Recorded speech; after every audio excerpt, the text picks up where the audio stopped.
Hello, everyone. My name is Jenny, and I'm the serial dieter on HCG. If you are on HCG and want to follow along, I am on day number 10 right now. So you can go back and watch the previous videos if you want to kind of move along on the journey as I do, or just join in right now. Either way, it's all good. Or maybe you're just tuning in to hear what the topic is that we're talking about today. So let me start off as I always do and go over numbers.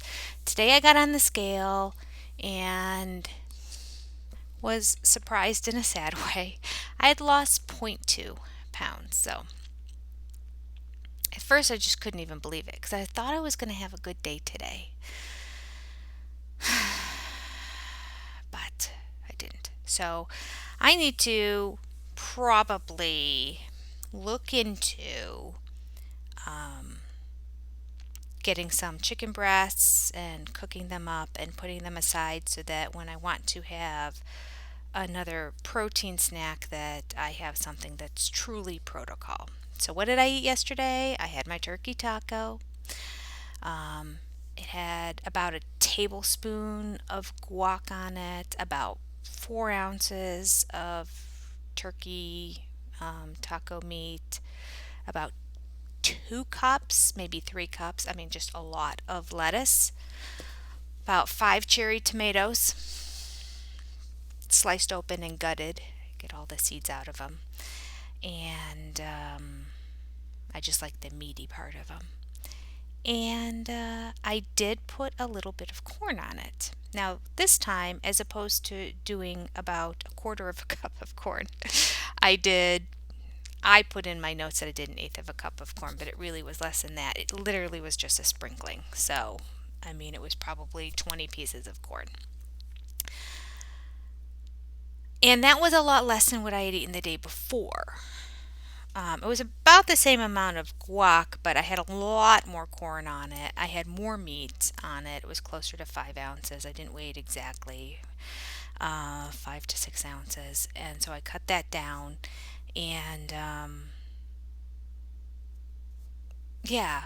So I thought that it was going to be much better on the scale. Plus, I thought I would be adjusting for the fact that yesterday I went up zero point 0.1. Um, but that didn't happen. But earlier in the day, I saw that my husband had bought some organic pure beef sticks, and they were only about this big. The little round ones, not the fat round ones, but like the really skinny ones that kind of like a Slim Jim size. So it's like the size of a Slim Jim, but this long, and they're in individual packages.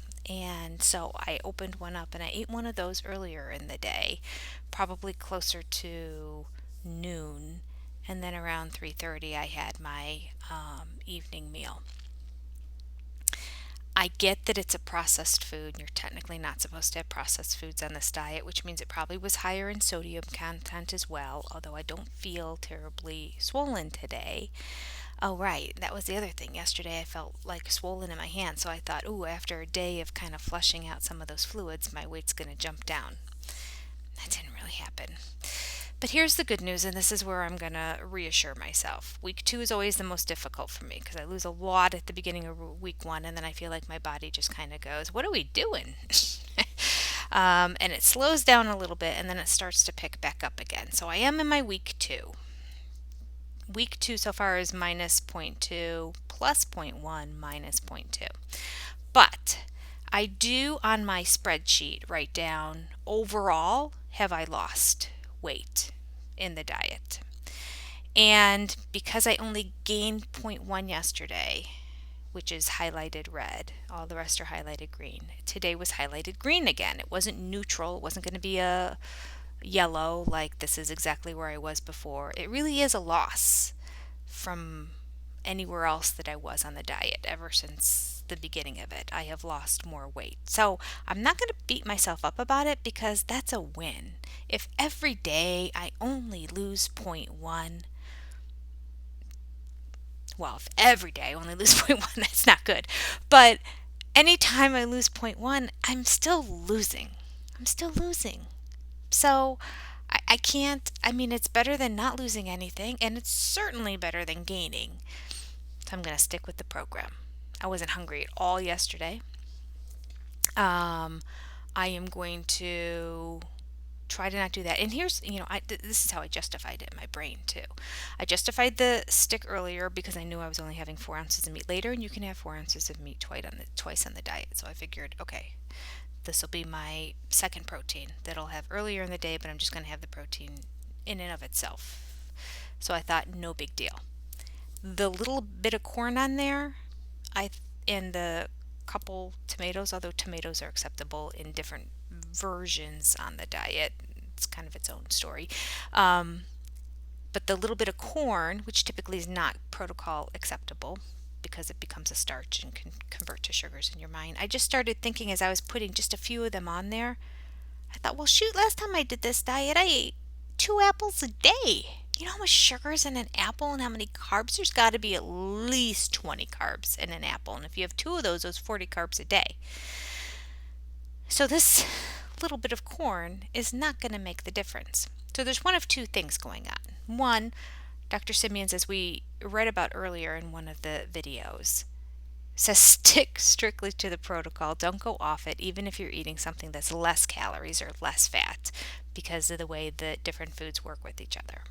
So it could be that. Two, it could simply be just kind of my body's just kind of hitting a stall right now that it's going to work through and then start losing again.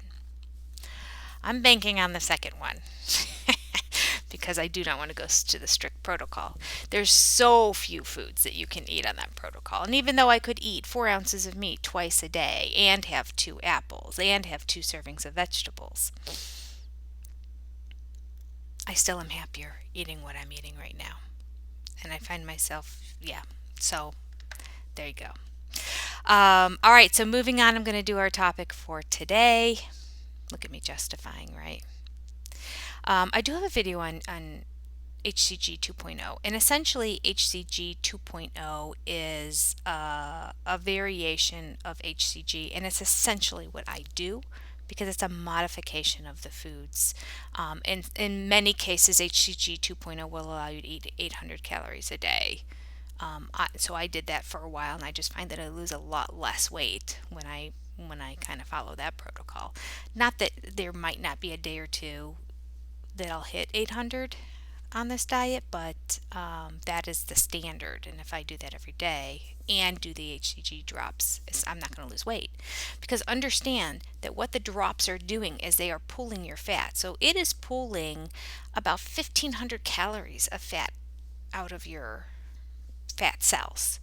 So the more food that you eat, your blood gets saturated and it doesn't need that much. And then it goes right back into your fat cells. So this is why we do. So you're not starving yourself on the diet. You're not saying, I'm just going to eat 500 calories and see if I lose weight and how that all works out. You're not putting your body into any kind of starvation mode, and you're not hungry at all because your body is doing this natural process of pulling vitamins, nutrients, fats from your body and using it as its source of energy. I have read 1,500 to 2,000 calories a day. I always use about 1,500 because it's just 1,500. Because then you're adding the 500 that you're eating on top of it, and all of a sudden 2,500 just seems like a lot of calories if you're trying to lose weight. So, anyway, I don't know. But understand that, okay? Understand that. Now, when you are on there's another thing going on that I think is factoring in with my possible stall, and we're gonna get to that in next couple of days. Is it on here? Oh, no, it's not one of the categories. Well, let me just say right now, it's menstruation. And I am dealing with an incredible amount of erratic and inconsistent and extremely lengthy periods, which obviously are wreaking havoc in your body when it comes to weight loss and hormone control too. So my hormones have got to be all over the place, and probably at some point should go to a doctor and talk about it. But at this point, I'm right in the middle of this diet as it's an eternal amount of time of menstruation, and I know that that is just making my hormones go crazy. So for that reason also, I'm not going to worry too much about it. But that's not what we're talking about today. Today we're talking about water. Here we go. This is what he has to say specifically just about drinking your water.